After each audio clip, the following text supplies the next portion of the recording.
Yun sa mga nagtatanong kung dapat ba negosyo na lang o magtrabaho na lang. Hindi, pag business kasi, ano pa kasi siya, trial and error business mo. Kasi nakikita ko rin yung potential sa negosyo namin. Kaya, sa talaga, siya yung pinaka... Ano ba yan? Bakit? Ito siya guys. Country style pala to. Ay, lapagod.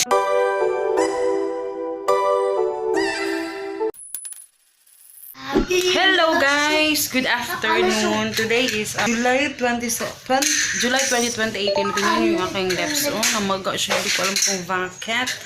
Pero hagard-hagard aking face, no? Actually, ngayon lang ako nag-vlog lunch after lunch kasi si Hagrid. Exam na nila kanina pero medyo matagal natapos kasi may birthday. So, doon na siya nag-lunch kasi nag-Jollibee yung nila, lunch nila. So, ako pag pauwi dito, kumain na rin ako binili lang ako ng fried chicken sa labas kasi may rice naman. Kasi hindi na ako nagluto. Hello guys! Pasensya niyo yung buhok ko. Actually, tingnan niyo, baga pa rin yung aking lips. Hindi ko alam bakit siya namaga. Ayan. Mausap tayo ngayon dahil maganda yung lighting. Ayan. Tsaka tulog ko yung isa. So, kahit maga yung lips ko, sige, usap pa rin tayo. Kung about dun sa business, like sa longganisa namin, diba, sinasabi ko naman sa inyo lagi, kahit maga yung lips ko. Parang napaka magsalita kasi parang may yung sa business namin guys, at saka yung sa mga nagtatanong kung dapat ba negosyo na lang o magtrabaho na lang. So, yun yung mga tanong ninyo. So, usapan na lang natin yan ngayon, no? Kasi wala naman din akong iba-vlog. Actually, sa amin guys, sa negosyo namin, even before negosyante naman na talaga ako, si Papa hindi. So, mostly sa mga employee ngayon guys, kasi, for example, nagtatrabaho sila, yung mga biggest mistake na ginagawa nila, pag nagtrabaho sila, tapos nakapag-decide sila na, okay, gusto ko ng magnegosyo, ganun. Siyempre, pag meron tayong mga plano na, iinis ako talaga sa lips ko. Pag meron tayong mga plans na magnegosyo, siyempre, yung ating mga expectation na talagang, yung ating expectation guys is, grabe yung, nakabenta ko ng ganito, malaki yung kikita.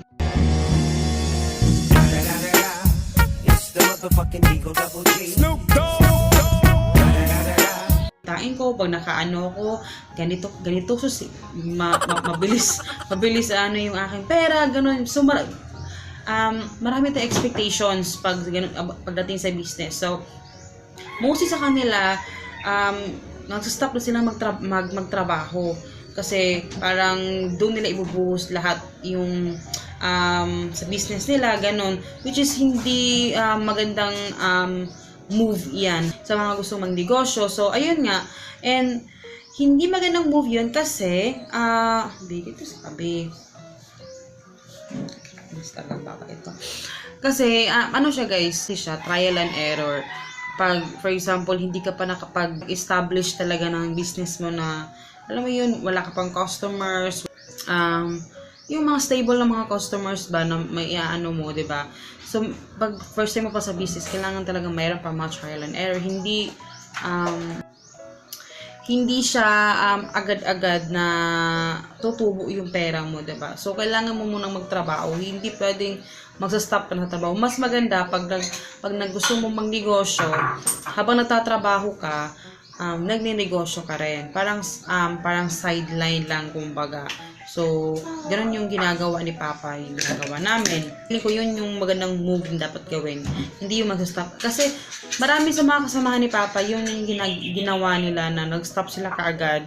Kasi yun nga, nag-business. Pagkatapos nila mag-business, ayun na, hindi nag-click yung business nila. So, anong mangyayari? Nga. Diba? Nga. So, nga yung nangyari sa kanila. So, wala na silang trabaho, wala pa silang negosyo. So, siguro ang may advice ko lang talaga is really magtrabaho ka and then sideline mo na lang yung business. Pag medyo tingin mo talaga na yung nakapag-establish ka na, malaki na yung negosyo mo, parang feeling mo mabubuhay mo na yung family mo dito, makakapagbayad ka na ng renta, makakabili ka na ng mga gusto mo, ganun. Siguro that's the time na pag feeling mo parang hindi ko na kaya magtrabaho kasi kailangan ko na mag-focus doon sa sa negosyo, sa So sa amin naman, ngayon, alam niyo naman na negosyo kami. At marami nagtatanong sa inyo, ano ba yung recipe niyo sa ganito, sa ganyan, sige na. Hindi namin pwede sabihin yun, guys. Kasi syempre, ano ba? Secret lang yun, secret ingredients lang yun. Kasi syempre, negosyo yun. So, sa amin na lang yun. At saka, marami naman mga recipes na pwede mong makuha. Pero yun talaga yung recipe. Recipe na namin yan since, di pa ata na si Hagrid eh. Hindi pa siya nabuo. As in, hindi pa talaga nung dito, bata pa kami noon, na nasa amin na yung recipe na yan. So, pinagpatuloy lang namin ngayon. So, ngayon naman, sa business namin talaga ngayon is we offer, sobrang hirap guys ha. Sobrang hirap kasi syempre wala kami sasakyan. And as nanay, tinitingnan ko din yung, kahit ako, gusto ko yung item is i-deliver na lang diretso dito sa bahay. So, yun yung gusto ko. So, naisip ko, yun sa business namin, okay. Kasi yung sa business namin, in-offer talaga mas malaki yung benta namin dun sa online. May mga online platform mga online Facebook page na parang group siya, pwede ka magbenta doon. Marami yan, diba? Sa every cities may mga ganyan. So, ito sa amin, sobrang dami. So, doon kong binibenta lahat. Halos lahat ng mga group na sinalihan ko, doon kong binibenta lahat. So, ang ginagawa namin, guys, ako talaga yung napopost doon. As in, lahat, pinopost ko yung longganisa, yung lumpia, and sa akin talaga yun, personally, kasi nakikita ko, wala ata nag-free delivery dito sa Cagayan, wala. Sa Manila, marami, 'di ba? Sabi ko, wala pa dito sa Cagayan talaga, kasi wala pa akong nakita na magdi-deliver ganun. So, nag-offer ako ng free delivery doon sa item namin. Pero meron akong minimum na inaano sa kanila na kailangan ganito 15 pieces lang dapat at within the city lang, yung talagang isang sakayan ko lang or like tawag dito, basta yung medyo malapit lang talaga. So naka-indicate dun sa description yun. Helpful talaga siya, though sobrang mahirap, pero kung talagang desidido ka, alam mo yun, kung talagang persigido kang ipag-ano yung business mo. Kasi nakikita ko din yung potential sa negosyo namin, kaya pinupush ko talaga siya. Sobrang hirap guys, kasi pag nagdi-deliver ako, tinatanong nila ako lagi, kasi usually ako yung nagdi-deliver talaga. Si Papa may pasok. Si Papa lang yung gumagawa ng longganisa. So, yung ako nagpapak lang naman ako. Sa delivery, yung pa-post sa mga so ako yun, kaya sobrang busy talaga ako parate. Sobrang helpful yun guys. So, i-try nyo yun kung gusto nyo magnegosyo na kasi kailangan mo i-reach out yung mga tao. Kasi halos lahat ng tao ata na sa Facebook na. So, kailangan mo silang puntahan doon, di ba? Social na ngayon, di ba? High-tech na kasi noon, kailangan mong bahay-bahayin. Ngayon, mayroon ng Facebook, makikita ka na nila kaagad. Kung practical sa Facebook, why not magbenta ka na lang, di ba? At least, napakinabangan mo pa si Facebook at saka yung internet mo, di ba? Malaki yung kinikita namin doon, guys. Doon mahirap. Parati nila akong tinatanong kung bakit nag-deliver ka, wala kang sasakyan, ganun. Parati nila akong tinatanong.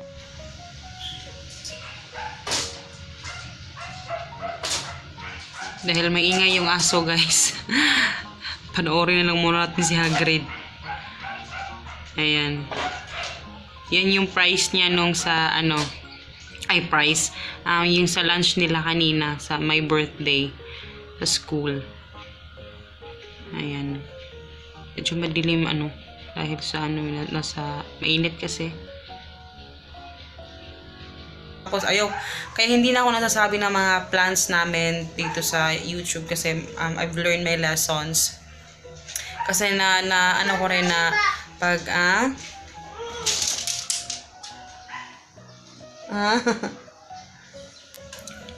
kasi I've learned my lesson na kasi merong na pag the more na sinasabi mo sa ibang tao yung mga plans mo, the more hindi siya matutupad. So, kailangan, yun, sinasabi ko din lang sa inyo pag, sinisikreto ko na lang muna sa sarili ko, sa amin, sa family namin. Saka ko na lang i-share sa inyo pag, medyo natapos ko na yun, yung mga ginawa kong, kailangan kong gawin doon. So, yun. Stop lang guys. So, sobrang hirap mag-deliver. Tapos yun, panoorin nyo muna yung clip ko nung nag-deliver ako.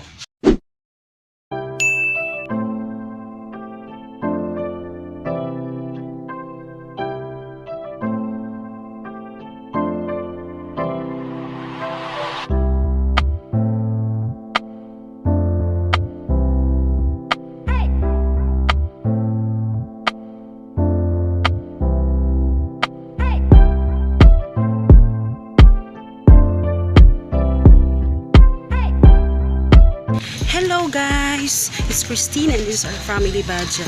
So good morning, going noon. Today is July 5, 2018 at natid ko na si Hagli dun sa bahay, sa school. And then, nilagay ko siya una at siya ngayon ako nag-vlog kasi marami akong ginawa kasi kanina. Then, kaya ako nakapakabagal. Magdi-deliver ako. Actually, medyo malalayo itong nilakad ko pero okay lang kasi regular customer ko kasi to. Kaya, tsaka yun. So, papunta na ako sa kanila. Medyo nakakahingal pero it's good for me. It's good for my health. At yun. So, nakikita ko yung mga bago talaga sa aking paningin pag di-deliver ako. May nakikita ko mga bago sa aking paningin.